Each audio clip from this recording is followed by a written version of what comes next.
The World Wide Web was not really worldwide, it turned out. None of us ever breathed a word about it.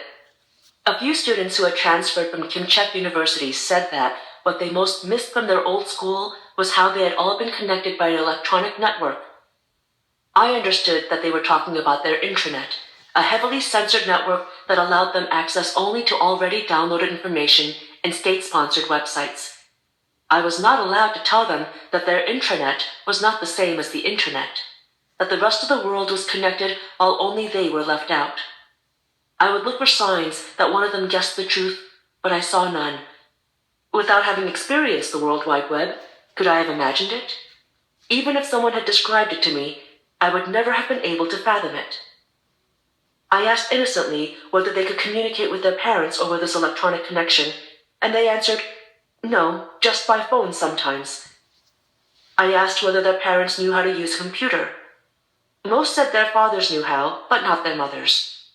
One said that his father was a government official, so he was good with computers, and another said that his father was a doctor, so he also knew how to use them. They had all heard of Bill Gates from their former universities, but I wanted to tell them about Mark Zuckerberg, who at their age had revolutionized the way we communicate with one another. How very much they would have enjoyed learning about the boy wonder and his invention of Facebook, the magic of connecting with people all over the world. Sometimes I would fantasize about smuggling in the social network, writing subtitles, and secretly distributing it throughout the student dorms. But I was not a superhero, and all I could do was smile at their claims about their amazing intranet across our trays of dull-tasting kimchi and rice. By the second week, with the counterpart's approval, the teachers had begun to introduce the students to various parlor games, trivia contests, spelling bees, Pictionary. Right away, I was struck by their astounding lack of general knowledge about the world. These were North Korea's brightest students, yet photos of the United Nations, the Taj Mahal, and the Great Pyramids of Giza elicited only blank expressions. A few guessed the names and locations of the Eiffel Tower and Stonehenge, but only after much hemming and hawing. Hardly anyone knew what country had first landed men on the moon, despite the fact that they were science and technology majors. Asked what year computers had been invented, most had no idea. It was only after much consultation that one team ventured a guess, 1870. At the same time, they all knew that Alaska had been sold to the United States for the absurdly low price of $7.2 million, a clear lesson in American imperialism. And though their English vocabulary levels were uneven, there was one phrase everyone knew: brain drain. Was the regime so afraid that members of the elite would defect that they had drilled them on that word?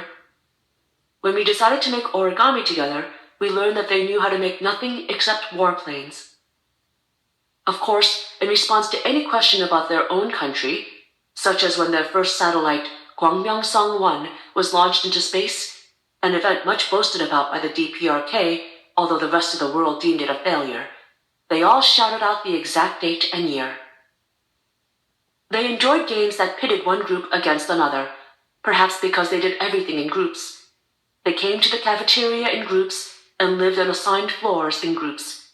They played only group sports, and when I mentioned that I liked tennis, they barely responded. They knew what it was, but it was unfamiliar to them. Being divided into groups and ranked in hierarchies, that was what they knew. And individual action was unthinkable. Group spirit dominated everything. Even when they were competing, they looked out for one another. During the all-freshman trivia game, which took place in one of the bigger classrooms, some of them whispered answers to others. And spelling bees were nearly impossible, since if one got stuck on a word, the whole class would help him along by mouthing the correct spelling. When Class 4 finally won the trivia game, their excitement was boundless because they had always been the underdogs. As Katie and I entered their classroom afterward to congratulate them, they all got up and applauded to express their gratitude, which brought us to tears. The class did not settle down from their high for some time. Those were fine moments. Sometimes I wonder whether they, too, will one day reflect on that summer afternoon when they were young and played a game and won and cheered with two teachers from America who cried with happiness. As I spent more time with them, I began to notice many peculiar habits. For example, they did not like to volunteer answers during class. These were excellent students.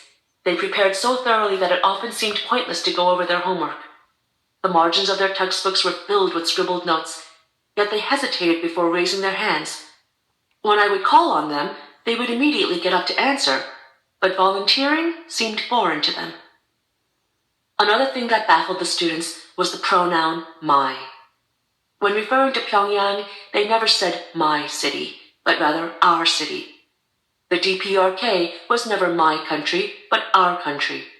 In fact, the words Pyongyang and DPRK were always modified with our, as in our Pyongyang or our DPRK.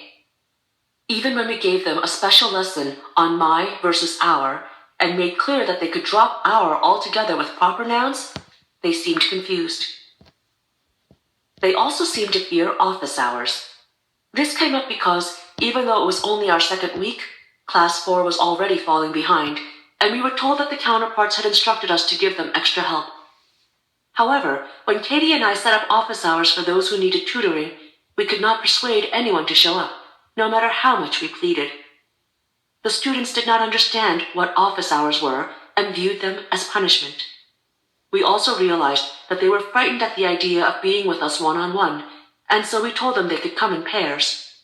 Still, one student insisted, "Please, can you tell me in the classroom?"